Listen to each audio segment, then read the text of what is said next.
ఆరోగ్యవంతమైన వాతావరణంలో తయారు చేయబడిన కమ్మని ఊరగాయలు, పొడులు, వడియాలు మరియు అప్పడాలు జంధ్యాల ఫుడ్స్. నమస్తే, నేను Keshav. Welcome to Suman TV. ఆంధ్రప్రదేశ్లో ఎన్నికల ప్రక్రియ ప్రశాంతంగా ముగిసింది. కానీ ఎన్నికల తర్వాత మాత్రం రాష్ట్రం రణరంగంగా మారుతుంది. దీంతో సంబంధం లేకుండా ఎలక్షన్ కమిషన్ ఇప్పటివరకు జరిగినటువంటి పోలింగ్ ప్రక్రియ పైన ఒక కన్క్లూజన్ రిపోర్ట్ ఇచ్చింది. దేశంలోనే అత్యధిక ఓటింగ్ శాతం నమోదైన రాష్ట్రంగా ఆంధ్రప్రదేశ్ ఒక రికార్డు నెలకొల్పింది. ఇప్పటివరకు 4 దశల పోలింగ్ పూర్తయింది ఈ జాతీయ సార్వత్రిక ఎన్నికల్లో. ఇక రాష్ట్ర అసెంబ్లీకి సంబంధించినటువంటి ఎన్నికల విషయంలో కూడా 4 రాష్ట్రాల్లో ఆంధ్రప్రదేశ్ పెద్ద రాష్ట్రం, కీలకమైనటువంటి రాష్ట్రం. ఈ నేపథ్యంలో ఆంధ్రప్రదేశ్లో 81% పైగా పోలింగ్ శాతం నమోదు కావడం దేశంలోనే రికార్డ్ అనేటువంటి మాట ఎన్నికల సంఘం సగర్వంగా ప్రకటించింది. అలానే రాజకీయ పార్టీలు ఎవరి అంచనాలు వారు వేస్తున్నటువంటి పరిస్థితి. అధికార పార్టీకి అన్ని విధాల పథకాలు కలిసి వస్తాయనేటువంటి ఆలోచన చేస్తుంటే ప్రభుత్వ వ్యతిరేకత ఉండడం వల్లనే ఓటరు పోటెత్తినట్టుగా విపక్షం చెబుతున్నటువంటి పరిస్థితి. ఇప్పుడు ఈ కూటమి ఏర్పడడానికి కీలక పాత్ర పోషించిన జనసేన పార్టీ పాత్ర ఏంటి? 21 నియోజకవర్గాల్లో అసెంబ్లీ స్థానాల్లో 2 పార్లమెంట్ నియోజకవర్గాల్లో జనసేన పార్టీ బరిలో దిగుతోంది. అలాంటి పరిస్థితుల్లో ఆయా నియోజకవర్గాల్లో ఓటింగ్ పర్సంటేజ్ ఏ విధంగా ఉంది? ఇది జనసేనకి ఎంతవరకు కలిసి వచ్చేటువంటి అవకాశం ఉంది?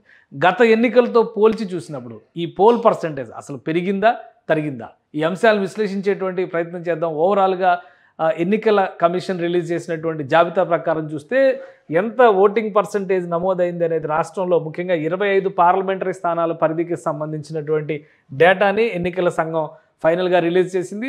3,33,40,000 మంది 40,560 మంది ఓటర్లు ఆంధ్రప్రదేశ్లో ఓటు హక్కును వినియోగించుకున్నారు. ఇది 80.66% అవుతుంది. అలానే పోస్టల్ బ్యాలెట్కి సంబంధించినటువంటి 1%ని యాడ్ చేసి చూస్తే ఇది 81.86%గా రాష్ట్రంలోనే అత్యధిక రికార్డుగా ఎన్నికల సంఘం ప్రకటించింది. ఇక జనసేన పార్టీకి సంబంధించినటువంటి నియోజకవర్గాల వారీగా అక్కడ అభ్యర్థులు ఎవరెవరు ఉన్నారు, అలానే ఓటింగ్ పర్సంటేజ్ ప్రధానంగా ఎక్కడ పెరిగింది, ఓటింగ్ పర్సంటేజ్ పెరగడం వల్ల విపక్షానికే కలిసి వస్తుందనేటువంటి విశ్లేషణలో ఎంతవరకు వాస్తవం ఉంది? ఈ అంశాన్ని విశ్లేషించేటువంటి ప్రయత్నం చేద్దాం. జనసేన పార్టీకి సంబంధించినటువంటి 21 నియోజకవర్గాల ఓటింగ్ పర్సంటేజీ ఒకసారి చూద్దాం. ముందుగా అంటే ఉమ్మడి శ్రీకాకుళం జిల్లాకి సంబంధించినటువంటి పాలకొండ ఎస్టీ రిజర్వ్డ్ నియోజకవర్గం. ఈ నియోజకవర్గం అరకు పార్లమెంటు పరిధిలోకి వచ్చేటువంటి నియోజకవర్గం. అక్కడ 75.26% పోలింగ్ నమోదైంది.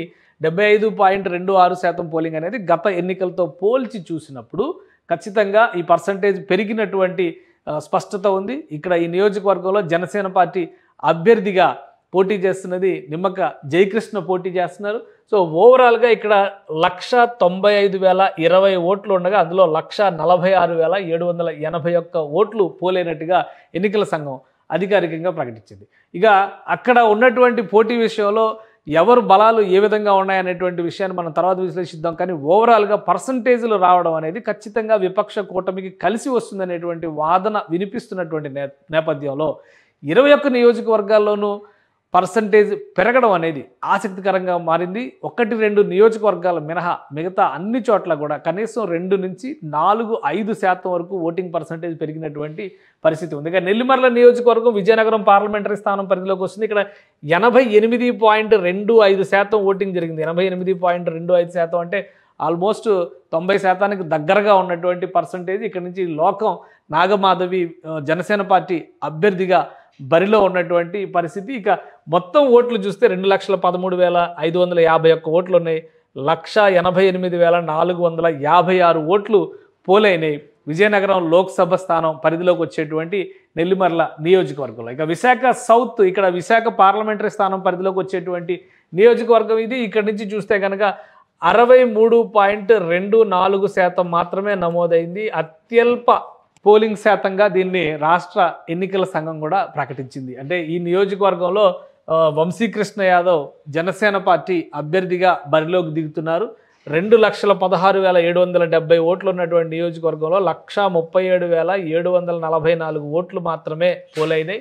ఇక్కడ వంశీకృష్ణ యాదవ్కి సంబంధించి చూస్తే ఇది కొంత ప్రతికూలమైన అంశంగా మనం చూడాల్సి ఉంటుంది. గతంలో వైసీపీ ఎమ్మెల్సీగా ఉన్నటువంటి నాయకుడు, ఆయన పార్టీ మారి జనసేనలోకి వచ్చారు. జనసేన అభ్యర్థిగా విశాఖపట్నం దక్షిణ నియోజకవర్గం నుంచి పోటీ చేశారు. వాసుపల్లి గణేష్ గతంలో తెలుగుదేశం పార్టీ అభ్యర్థిగా ఇక్కడ గెలుపొంది ఆయన ఇప్పుడు అక్కడ వైసీపీ అభ్యర్థిగా బరిలో నిలిచినటువంటి పరిస్థితి ఉంది. కాబట్టి ఇక్కడ పడిపోయినటువంటి పోల్ పర్సంటేజ్ ఇద్దరు కూడా రెండు పార్టీలకే సంబంధించి నాయకులు ఇటు నుంచి అటు నుంచి ఇటు మారడం అనేది ఇక్కడ పర్సంటేజ్ని దెబ్బతీసింది అనేటువంటి అభిప్రాయం కనిపిస్తుంది. అలానే రాష్ట్ర వ్యాప్తంగా నమోదైనటువంటి పర్సంటేజ్లో కూడా లీస్ట్ పర్సంటేజ్గా విశాఖ సౌత్ దక్షిణ నియోజకవర్గంలోనే ఓటింగ్ పర్సంటేజ్ని చూడాల్సి ఉంది. ఇక అనకాపల్లి నియోజకవర్గం నుంచి చూస్తే 79.82% ఓటింగ్ నమోదైంది. 2,13,714 మంది ఓటర్లు ఉన్నారు. అందులో 1,70,582 మంది ఓటు హక్కును వినియోగించుకున్నారు.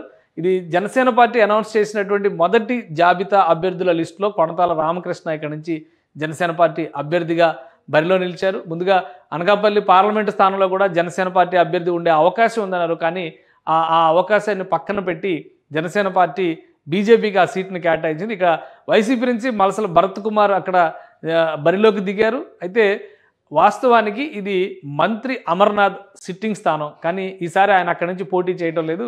ఆయన గాజువాక నుంచి పోటీ చేశారు. కాబట్టి ఇక్కడ ఓటింగ్ పర్సంటేజ్ పెరగడం అనేది ఎవరికి కొత్త అభ్యర్థికి కలిసి వస్తుందా, కొనతాల రామకృష్ణకి కలిసి వస్తుందా అనేది ఆసక్తికరంగా ఉంది. ఇక పెందుర్తి నియోజకవర్గం పరిస్థితి చూస్తే 74.44% ఓటింగ్ నమోదైంది. 3,07,545 ఓట్లు అత్యధిక ఓట్లు ఉన్నాయి. ఇక్కడ పర్సంటేజ్ పోలింగ్లో కూడా దాదాపు 2,28,938 ఓట్లు పోలాయి. అంటే భారీ సంఖ్యలో ఓట్లు పోలాయి, కానీ ఎక్కువ సంఖ్యలో ఓట్లు ఉండడం వల్ల పర్సంటేజ్ 75% లోపే నమోదైనటువంటి పరిస్థితి ఉంది. లేదంటే ఇక్కడ కూడా అత్యధిక రికార్డు ఉండేటువంటి అవకాశం ఉంది. ఇక పెందుర్తి నుంచి చూస్తే పంచకర్ల రమేష్ ఇక్కడ బరిలోకి దిగారు జనసేన పార్టీ నుంచి అభ్యర్థిగా.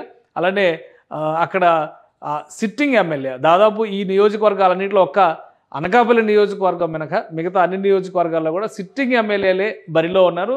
అదీప్ రాజు వైఎస్ఆర్సీపీ నుంచి అదృష్టాన్ని పరీక్షించుకుంటున్నారు. కాబట్టి యలమంచిల నియోజకవర్గం పరిస్థితి చూద్దాం. ఇక్కడ 85.94% ఓటింగ్ జరిగింది. 2,06,394 ఓట్లు ఉన్నాయి. అందులో 1,77,376 ఓట్లు పోలైనాయి.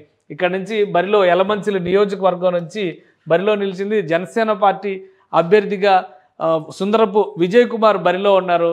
అక్కడ కన్నబాబు రాజు సిట్టింగ్ ఎమ్మెల్యే, ఆయన వైఎస్ఆర్సీపీ నుంచి బరిలో ఉన్నారు. సో 85% దాదాపు 86% ఓటింగ్ అనేది చాలా భారీ ఓటింగ్గా మనం చూడాల్సి ఉంటుంది. కేవలం 15% మాత్రమే మిస్ అయినటువంటి ఓటింగ్ శాతం. కాబట్టి ఇక్కడ ఎవరికి కలిసి వస్తుందో చూడాలి. ఇక కాకినాడ రూరల్ నియోజకవర్గం పరిస్థితి చూస్తే 74.94% ఓటింగ్ నమోదైంది. 2,69,330 ఓట్లు ఉన్నాయి. ఈ నియోజకవర్గంలో 2,01,833 ఓట్లు ఇక్కడ పోలైనటువంటి పరిస్థితి ఉంది. కాకినాడ రూరల్ నుంచి పంతం వెంకటేశ్వర అంటే పంతం నానాజీ జనసేన పార్టీ అభ్యర్థిగా బరిలో ఉన్నారు. కురసాల కన్నబాబు వైఎస్ఆర్సీపీ నుంచి మాజీ మంత్రి బరిలో ఉన్నారు. గత ఎన్నికల్లో ఆయన అక్కడి నుంచి గెలిచారు. 2009 ప్రజారాజ్యం నుంచి కూడా అక్కడి నుంచి గెలిచినటువంటి నాయకుడు. సో ఈ ఈక్వేషన్ సామాజిక వర్గ పరంగా కానీ అలానే వీళ్ళిద్దరూ కూడా పార్టీ పరంగా చూస్తే కనుక ఒకే చోట నుంచి రాజకీయ ప్రస్థానాన్ని ప్రారంభించినటువంటి నాయకులు. ఎవరికి కలిసి వస్తుంది అనేది ఈ ఓటింగ్ చూడాలి. ఇక పిఠాపురం నియోజకవర్గంలో కూడా భారీ ఓటింగ్ నమోదైంది. 86%. అంటే ఓవరాల్గా చూస్తే నెల్లిమర్లలో జనసేన పార్టీ అభ్యర్థులు బరిలో ఉన్నటువంటి నెల్లిమర్ల నియోజకవర్గంలో 88% ఓటింగ్ పర్సంటేజ్ నమోదైంది. ఆ తర్వాత స్థానంలో కనిపిస్తుంది పిఠాపురం అలానే రాజానగరం నియోజకవర్గాలు. పిఠాపురంలో 86.63% పవన్ కళ్యాణ్ జనసేన పార్టీ అభ్యర్థిగా ఇక్కడ బరిలో ఉన్నారు. ఈ నియోజకవర్గంలో పరిస్థితి చూస్తే 2,36,409 ఓట్లు నమోదైనటువంటి పరిస్థితి ఉంది. అందులో పోలైనటువంటి ఓట్ల సంఖ్యను మనం చూద్దాం. 2,36,409 ఓట్లు ఇక్కడ పిఠాపురం నియోజకవర్గంలో రిజిస్టర్డ్ ఓటర్లు ఉన్నారు. అందులో 2,04,811 ఓట్లని పోలైనట్టుగా ఎన్నికల సంఘం అధికారికంగా ప్రకటించింది. అంటే 86.63% చాలా పెద్ద సంఖ్యలో ఓటింగ్ పోలైనట్టుగా గత ఎన్నికలతో అంటే 2019 ఎన్నికలతో పోల్చి చూసినప్పుడు 5 నుంచి 6% పోలింగ్ పర్సంటేజ్ పెరిగినట్టుగా ఎన్నికల సంఘమే ప్రకటించింది. ఇక్కడ పవన్ కళ్యాణ్కి ప్రత్యర్థిగా వంగ గీత ఉన్నారు. ఎవరు గెలుస్తారు, ఈ భారీ పోలింగ్ ఎవరికి కలిసి వచ్చేటువంటి అంశం అవుతుంది అనేది విశ్లేషించాల్సినటువంటి సమయం జూన్ 4వ తారీఖుగా కనిపిస్తుంది. ఇక రాజోలు నియోజకవర్గం జనసేన పార్టీకి సంబంధించి ఇది సిట్టింగ్ నియోజకవర్గం అయితే ఆ పార్టీలకి కి సంబంధించినటువంటి అభ్యర్థి గెలుపొందినటువంటి అభ్యర్థి రాపాక వరప్రసాద్ పార్టీ ఫిరాయించారు. ఆయన వైసీపీలో చేరినటువంటి నేపథ్యం ఉంది కాబట్టి ఇక్కడ రాజోలు నుంచి దేవ వరప్రసాద్ జనసేన పార్టీ అభ్యర్థిగా బరిలో దిగారు. 79.02% పోలింగ్ పర్సంటేజ్ అక్కడ నమోదైంది. 1,97,920 ఓట్లు రాజోలు నియోజకవర్గంలో ఉన్నాయి. అందులో 1,56,400 ఓట్లు పోలైనట్టుగా ఎన్నికల సంఘం ప్రకటించింది. గొల్లపల్లి సూర్యారావు ఇక్కడ నుంచి అభ్యర్థిగా వైఎస్ఆర్సీపీ నుంచి దేవవరప్రసాద్కి ప్రత్యర్థిగా బరిలో దిగినటువంటి పరిస్థితి. గతంలో తెలుగుదేశం పార్టీ నాయకుడు, గత ఎన్నికల్లో జనసేన పార్టీ అభ్యర్థిని ఢీకొట్టినటువంటి నాయకుడు. అయితే అనూహ్యంగా రాజకీయంగా పరిణామాలు మారినటువంటి తరుణంలో ఆయన జనసేనని, టీడీపీ కూటమిని వ్యతిరేకించి వైసీపీలో చేరి అక్కడి నుంచి తన అదృష్టాన్ని పరీక్షించుకున్నారు. కాబట్టి 79% ఓటింగ్ ఎవరికి కలిసి వస్తుందో చూడాలి. ఇక పి గన్నవరం ఎస్సీ రిజర్వ్డ్ నియోజకవర్గానికి సంబంధించి 83.46% ఓటింగ్ నమోదైంది. 1,98,602 ఓట్లు ఇక్కడ ఈ నియోజకవర్గంలో ఓటర్లు ఉన్నారు, వ్యాలిడ్ ఓటర్స్. అందులో 1,65,749 ఓట్లు నమోదైనట్టుగా ఎన్నికల సంఘం ప్రకటించింది. పి గన్నవరం నుంచి గిడ్డి సత్యనారాయణ జనసేన పార్టీ అభ్యర్థిగా అక్కడ బరిలో నిలిచినటువంటి నాయకుడు. ఇక ఆయన ప్రత్యర్థిగా వైఎస్ఆర్సీపీ నుంచి విపర్తి వేణుగోపాల్ బరిలో ఉన్నారు. వీరిద్దరిలో ఎవరికి అదృష్టం వరించనుంది? ముఖ్యంగా పి గన్నవరం రిజర్వ్డ్ నియోజకవర్గం విషయంలో అభ్యర్థి ప్రకటన సమయంలో కూడా కొంత గందరగోళం నెలకొంది. తెలుగుదేశం పార్టీ తమ అభ్యర్థిగా మహాసేన రాజేష్ని ఇక్కడి నుంచి ప్రకటించింది. కానీ చివరి నిమిషంలో అభ్యర్థి మార్పు జరిగింది. ఇది మిత్రపక్షం కోటాలోకి వెళ్ళిపోయినటువంటి సీటు. ఈ నేపథ్యంలో మహాసేన రాజేష్ కూడా జనసేన మీద, పవన్ కళ్యాణ్ మీద వ్యతిరేక భావజాలంతో కొన్ని వీడియోలు రిలీజ్ చేసినటువంటి పరిస్థితిని కూడా ఎన్నికల సమయంలో అంటే పోలింగ్కి 2-3 రోజుల ముందర నుంచి గమనించినటువంటి అంశం. సో ఇక్కడ 83% పోలింగ్ పర్సంటేజ్ అనేది ఎవరికి కలిసి వచ్చేటువంటి అంశం కాబోతుంది అనేది ఆసక్తికరమైనటువంటి విషయం. ఒక రాజానగరం నియోజకవర్గం జనసేన పార్టీ ఫస్ట్ లిస్ట్లో అభ్యర్థిని ప్రకటించినటువంటి నియోజకవర్గం. ఇక్కడ ఏకంగా 87.53% ఓటింగ్ జరిగింది. అంటే దాదాపుగా 88% ఓటింగ్ జరిగినట్టుగా చూడాలి. నియోజకవర్గంలో 2,16,491 వ్యాలిడ్ ఓటర్స్ ఉన్నారు. ఇందులో 1,89,505 ఓట్లు పోలైనట్టుగా ఎన్నికల సంఘం అధికారికంగా ప్రకటించింది. ఇక్కడ బత్తుల బలరామకృష్ణ జనసేన పార్టీ అభ్యర్థిగా బరిలో ఉన్నారు. జక్కంపూడి రాజా, జక్కంపూడి ఫ్యామిలీకి చెందినటువంటి నాయకుడు వైఎస్ఆర్సీపీ నుంచి బరిలో ఉన్నారు. ఇద్దరిలో ఈ భారీ ఓటింగ్ ఎవరికి అనుకూలంగా మారబోతోంది అనేది కూడా కీలకమైనటువంటి అంశం అవుతుంది. ఇక మిగతా నియోజకవర్గాల్లో పరిస్థితిని ఒకసారి పరిశీలిద్దాం. ఇప్పటివరకు మనం 11 నియోజకవర్గాలను విశ్లేషించాం. ఇక మిగిలినటువంటి నియోజకవర్గాలు మరో 10 నియోజకవర్గాలు ఉన్నాయి. అందులో నిడదవోలు నియోజకవర్గం రాజమండ్రి లోక్సభ స్థానం పరిధిలోకి వచ్చేటువంటి నియోజకవర్గం. ఇక్కడ కూడా 84.67% పోలింగ్ నమోదైంది. అంటే భారీ పోలింగ్ అనే చూడాల్సి ఉంటుంది. 2,13,396 మంది ఓటర్లు ఇక్కడ వ్యాలిడ్ ఓటర్లు ఉన్నారు. అందులో 1,80,688 మంది తమ ఓటు హక్కుని వినియోగించుకున్నట్టుగా ఎన్నికల సంఘం ప్రకటించింది. ఇక్కడ నుంచి కందులు దుర్గేష్ జనసేన పార్టీలో ఒక కీలకమైనటువంటి నాయకుడు, ఆయన ఇక్కడ బరిలో ఉన్నారు జనసేన పార్టీ అభ్యర్థిగా. ఇక జీవి నాయుడు సిట్టింగ్ ఎమ్మెల్యే వైఎస్ఆర్సీపీ నాయకుడు అక్కడ ప్రత్యర్థిగా నిలబడి ఉన్నారు. ఈ భారీ ఓటింగ్ పర్సంటేజ్ ఎవరికి కలిసి వచ్చే అంశం అవుతుంది అనేది ఇప్పుడు ఆసక్తికరంగా మారుతుంది. ఇక పోలవరం ఎస్టీ రిజర్వ్డ్ నియోజకవర్గం నుంచి జనసేన పార్టీ 85.95% ఇక్కడ పోలింగ్ నమోదైంది. 2,53,981 మంది వ్యాలిడ్ ఓటర్స్ ఉన్నారు. అందులో 2,18,297 మంది ఓటు హక్కును వినియోగించుకున్నట్టుగా ఎన్నికల సంఘం ప్రకటించింది. పోలవరం నియోజకవర్గం సిట్టింగ్ ఎమ్మెల్యేని మార్చి ఆయన కుటుంబానికి సంబంధించినటువంటి వ్యక్తులకే వైఎస్ఆర్సీపీ సీట్ ఇచ్చింది.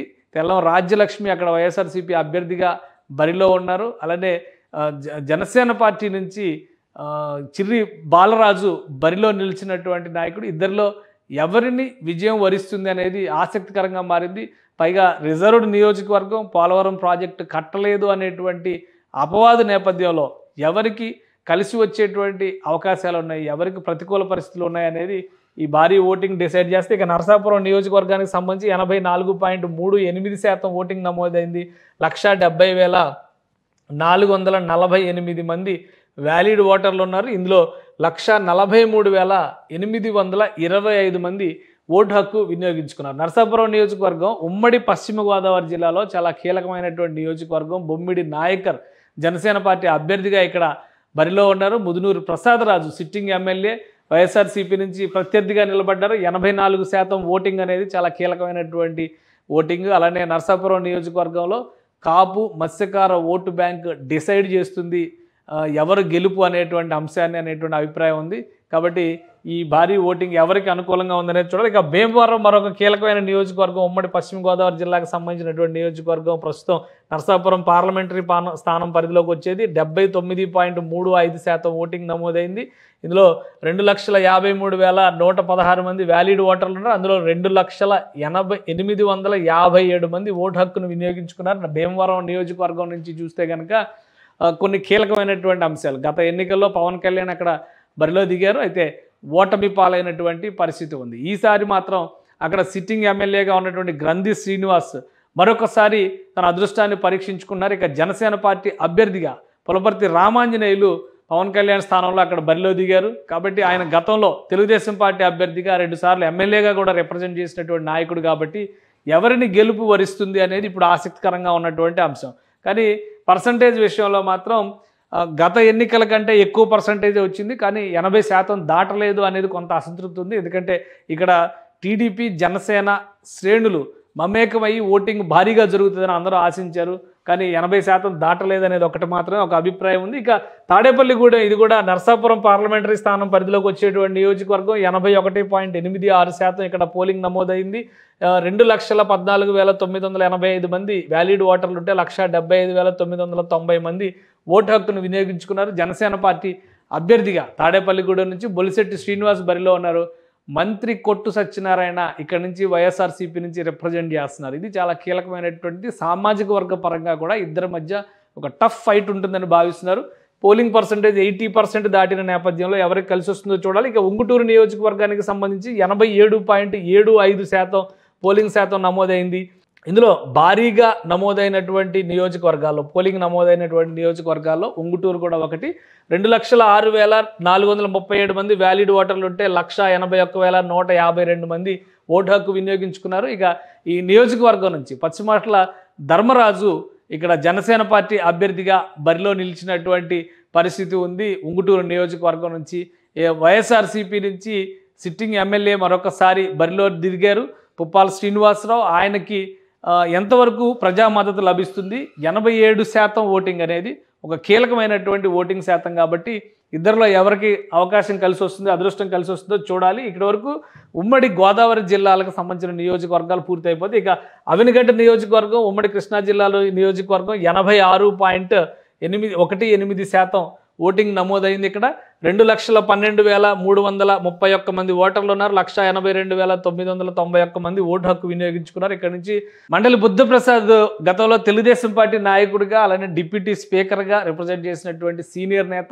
ఆయన జనసేన పార్టీ నుంచి తన అదృష్టాన్ని అవినిగడ్డ నియోజకవర్గం నుంచి పరీక్షించుకున్నారు. ఒక ఆసక్తికరమైనటువంటి విషయం ఏంటంటే, ఒక అవినిగడ్డలోనే గత ఎన్నికలతో పోలిస్తే పోలింగ్ పర్సంటేజ్ దాదాపు 1% తగ్గినట్టుగా రిపోర్ట్స్ని బట్టి తెలుస్తుంది. కాబట్టి మండలి బుద్ధప్రసాద్ సిట్టింగ్ ఎమ్మెల్యే సింహాద్రి రమేష్తో తలపడ్డారు. ఇక్కడ 86%, ఆ రకంగా చూసినా కానీ 86% భారీ పోలింగ్గానే మనం చూడాల్సి ఉంటుంది. సో ఎవరిని ఇద్దరిలో అదృష్టం వరిస్తుందనేది చూడాలి. ఇక తెనాలి నియోజకవర్గం కీలకమైంది. జనసేన పార్టీకి సంబంధించి నంబర్ 2 నాదెండ్ల మనోహర్ పోటీ చేస్తున్నటువంటి నియోజకవర్గం. 76.16% ఓటింగ్ నమోదైంది. ఇక్కడ 2,67,624 మంది ఓటర్లు ఉన్నారు. అందులో 2,03,832 మంది ఓటు హక్కు వినియోగించుకున్నారు. ప్లస్ ఓటింగ్ సందర్భంలో తెనాలి నియోజకవర్గంలో జరిగినటువంటి ఒక ఘటన మొత్తం దేశవ్యాప్తంగా కూడా ఆసక్తికరంగా మారింది. ఒక సామాన్య ఓటర్ పైన ఎమ్మెల్యే అన్నాబత్తుని శివకుమార్ చేయి చేసుకోవడం అనేది, అతను వెంటనే రియాక్ట్ అయ్యి చంప పగలగొట్టడం అనేది దేశవ్యాప్తంగా చర్చనీయాంశం అయింది. సో ఇక్కడ ఓటింగ్ పర్సంటేజ్ పెరుగుతుందని అందరూ అనుకున్నారు, కానీ 76% వరకే ఉంది. కాబట్టి ఈ నేపథ్యంలో నాదెండ్ల మనోహర్కి ఇక్కడ కలిసి వచ్చేటువంటి అంశాలు ఏంటి? టఫ్ ఫైట్ ఉండబోతుందా, లేదా వన్ సైడ్ విక్టరీకి ఛాన్స్ ఉందా అనేది జూన్ 4వ తేదీనే తెలుస్తుంది.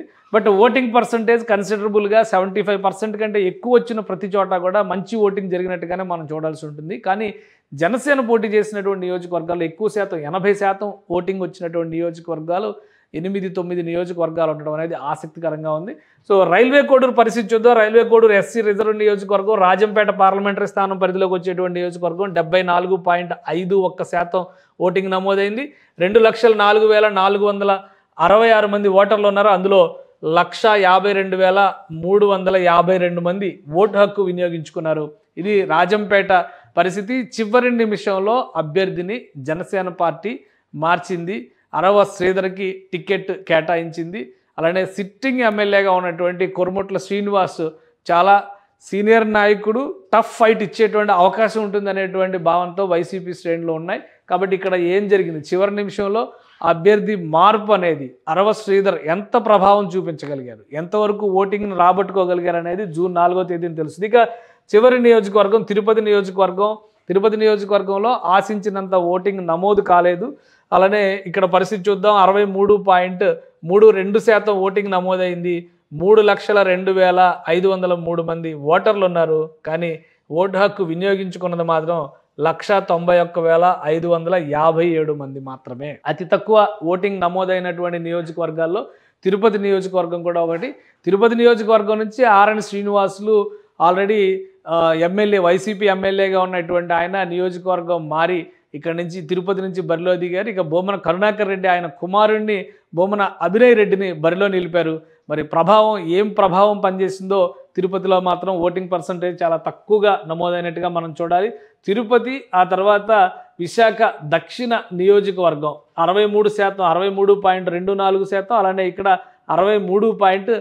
63.32% ఓటింగ్ నమోదైంది. ఈ రెండు చోట్లే 63% దగ్గర ఆగిపోయినటువంటి పరిస్థితి. మిగతా అన్ని చోట్ల కూడా జనసేన పార్టీ పోటీ చేసిన చోట్ల అన్ని చోట్ల కూడా 70% పైగా ఓటింగ్ నమోదైంది. ప్లస్ 2019 ఎన్నికలతో పోల్చి చూసినప్పుడు ఈ ఓటింగ్ శాతం దాదాపుగా అన్ని చోట్ల ఎక్కువగానే ఉంది. కానీ 1-2 నియోజకవర్గాల్లో మాత్రం కొంచెం అనూహ్యమైనటువంటి పరిస్థితి ఉంది. అందులో అవినిగడ్డ నియోజకవర్గం గత ఎన్నికలతో పోల్చి చూసినప్పుడు 1% లాస్ జరిగినట్టుగా చెప్తున్నారని, పి గన్నవరంలో కూడా గత ఎన్నికలతో పోల్చి చూసినప్పుడు 1/2% మార్పు వచ్చిందంట. మిగతా అన్ని చోట్ల కూడా ఈ గ్రాఫ్ చూస్తే కనుక మనకి ఈ బ్లూ లైన్స్ అన్నీ కూడా 2024కి సంబంధించినవి. అలానే ఈ రెడ్ లైన్స్ అన్నీ కూడా 2019 ఓటింగ్ పర్సంటేజ్. ఆ రకంగా చూస్తే ప్రతి నియోజకవర్గంలో అనకాపల్లిలో బ్లూ లైన్ రెడ్ లైన్ కంటే పైన ఉంది. అవినిగడ్డలో మాత్రం కొంచెం రెడ్ లైనే పైన ఉంది. ఇక భీమవరంలో రెడ్ లైన్ కంటే బ్లూ లైనే పైకి వచ్చినటువంటి పరిస్థితి. గన్నవరంలో జస్ట్ ఒక పాయింట్ పైకి వెళ్ళింది. గన్నవరంలో కూడా రెడ్ లైన్. అంటే 2019లో గన్నవరంలోనే ఎక్కువ పోలింగ్ పర్సంటేజ్ నమోదైంది. ఇక కాకినాడ రూరల్ పరిస్థితి అలానే ఉంది. ఈసారి పెరిగింది పర్సంటేజ్. రైల్వే కోడూరు పరిస్థితి ఈసారి పర్సంటేజ్ పెరిగింది. నరసాపురంలోని ఈసారి పర్సంటేజ్ పెరిగింది. నెల్లిమర్లలో పర్సంటేజ్ పెరిగింది. నిడదవోలులో పర్సంటేజ్ పెరిగింది. పాలకొండలో పర్సంటేజ్ పెరిగింది. పెందుర్తిలో పర్సంటేజ్ పెరిగింది. పిఠాపురంలో చాలా పెద్ద వేరియేషన్, అంటే దాదాపు 5-6% ఇక్కడ పెరిగినట్టుగా కనిపిస్తుంది. ఇక పోలవరంలో ఈసారి పర్సంటేజ్ పెరిగింది. రాజానగరంలో పెరిగింది. రాజోల్లో పెరిగింది. తాడేపల్లిగూడ, రాజోలు కూడా ఆల్మోస్ట్ ఈక్వల్ పాయింట్స్ కింద మనం చూడాల్సి ఉంది. కానీ లాస్ట్ టైం కంటే కూడా 0.5%, 0.2% పెరిగినట్టుగా లెక్క చెప్తున్నారు. ఇక తాడేపల్లిగూడెంలో పెరిగింది. తెనాలిలో లాస్ట్ టైం ఎలక్షన్స్ కంటే చూస్తే 1% తగ్గినట్టుగా కనిపిస్తుంది తెనాలిలో కూడా. ఇక తిరుపతి నియోజకవర్గంలో కూడా లాస్ట్ టైం పర్సంటేజే కొంచెం ఎక్కువ కనిపిస్తుంది. ఇటువైపు ఉంగుటూరు నియోజకవర్గంలో ఈసారి పర్సంటేజ్ పెరిగింది. విశాఖ దక్షిణ నియోజకవర్గంలో కూడా ఈసారి పర్సంటేజే ఎక్కువ కనిపిస్తుంది. యలమంచిలో కూడా ఈసారి పర్సంటేజే కనిపిస్తుంది. అంటే 1-2 నియోజకవర్గాలు, ఇటు తిరుపతి కావచ్చు, అలానే అవినిగడ్డ కావచ్చు, అలానే మరొకటి ఇక్కడ పెందుర్తి నియోజకవర్గం, పిఠాపురం నియోజకవర్గంలో అయితే భారీ స్థాయిలో పెరిగింది. ఇక మిగిలిన నియోజకవర్గాలు అన్నింటిలో కూడా దాదాపుగా ఈసారి జరిగినటువంటి ఓటింగ్ పర్సంటేజే చాలా ఎక్కువగా కనిపిస్తుంది. ఓటింగ్ పర్సంటేజ్ పెరగడానికి ప్రధానమైనటువంటి రీజన్స్గా చూసేటువంటి అంశాలు ఏంటంటే, ఇప్పుడు అక్కడ ఉన్నటువంటి ప్రధానమైన అంశాల్లో కొత్త ఓటర్లు నమోదు ఎక్కువగా ఉంటే ఓటింగ్ పర్సంటేజ్ పెరగడానికి ఉంటుంది. అలాగే ఓటింగ్ అభ్యర్థుల విషయంలో ఆకర్షణీయమైనటువంటి వ్యక్తులు, జనాకర్షణ కలిగినటువంటి నాయకులు పెద్ద సంఖ్యలో ఉన్నప్పుడు అక్కడ పర్సంటేజ్ పెరగడానికి ఎక్కువ అవకాశం ఉంటుంది. సో ఈ 2 కోణాలను దృష్టిలో పెట్టుకొని మనం చూసినప్పుడు జనసేన పార్టీ పోటీ చేసినటువంటి ప్రతి నియోజకవర్గంలో దాదాపు 21 నియోజకవర్గంలో పోటీ చేస్తే 2-3 నియోజకవర్గాల మినహా అన్ని చోట్ల ఓటింగ్ పర్సంటేజ్ పెరిగింది. అలానే ఈ ఓటింగ్ పర్సంటేజ్ ఎవరికి అనుకూలంగా మారబోతుంది అనేది విశ్లేషించడానికి మరికొంత సమయం ఉంది. జనసేన పార్టీ నాయకులు చెబుతున్నటువంటి వాదన ప్రకారం చూస్తే జనసేనని గెలిపించేందుకే పర్సంటేజ్ ఎక్కువ వచ్చింది అనేటువంటి అభిప్రాయం ఉంది. అలానే అధికార పార్టీ చేస్తున్నటువంటి వాదనను బట్టి చూస్తే కనుక సంక్షేమ పథకాలు గ్రామీణ ప్రాంతాల్లో జనసేన పోటీ చేసినటువంటి నియోజకవర్గాల్లో ఎక్కువ శాతం గ్రామీణ ప్రాంతాలకు చెందిన నియోజకవర్గాలు ఉన్నాయి. ముఖ్యంగా ఎస్సీ రిజర్వ్డ్ కూడా నియోజకవర్గాలు కూడా 3-4 నియోజకవర్గాలు ఉన్నాయి. సో ఆయా నియోజకవర్గాల్లో వైసీపీ ఓటు బ్యాంక్ ఎక్కువ కాబట్టి జనసేనని ఏ విధంగా అయినా కానీ నిలువరించాలనేటువంటి ఆలోచనతో వైసీపీకి ఎక్కువగా ఓట్ షేర్ జరిగింది అనేటువంటి విశ్లేషణ కూడా చేస్తున్నారు. కానీ ప్రాక్టికల్గా ఎవరి అభిప్రాయాలు వారు చెప్పినప్పటికీ కూడా జూన్ 4వ తేదీన ప్రాపర్ రిజల్ట్ వస్తుంది. ఓవరాల్గా కారణాలు ఏవైనా కావచ్చు కానీ ఓటర్లో చైతన్యం పెరిగింది, ఓటింగ్ పర్సంటేజ్ పెరిగింది, ప్రజాస్వామ్యాన్ని పరిరక్షించేటువంటి క్రమంలో తమ హక్కుల్ని వినియోగించుకున్నారనేటువంటి సంకేతాలు మాత్రం ఆంధ్రప్రదేశ్ ఓటరు దేశం మొత్తానికి చాలా స్పష్టంగా చెప్పగలిగారనడంలో ఎలాంటి సందేహం లేదు. సుమన్ టీవీలో మీ పర్సనల్ అండ్ బిజినెస్ ప్రమోషన్స్ కోసం కింది నెంబర్కి కాంటాక్ట్ చేయండి.